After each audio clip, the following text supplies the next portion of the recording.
Hey guys, just quick. Got a 96 RC100 that the outer bushing was all obliterated here, you can see.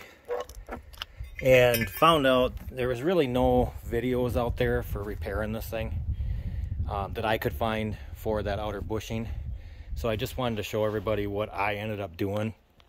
So first things first is I took, and there's a bolt here which goes in the slot here, and then there's another one on the other side there that comes back in here, and that's on this tensioner. That's for your belt tension.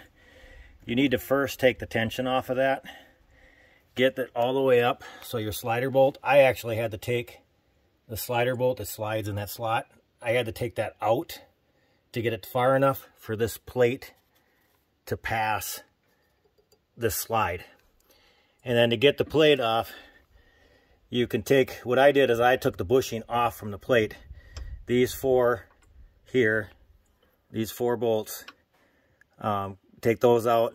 And then to get this plate off, there's a bolt here with a nut on the backside, bolt here, and bolt here. And they're 3/4 inch bolts on here. These are, well, they fit a 24 metric for me. But that's kind of what I did to get that bushing in and out of there without having to take the track off, without taking it all apart, to get that outer bushing replaced. So that's what the new one is. I don't have a cap on it yet. I'm going to do that soon here.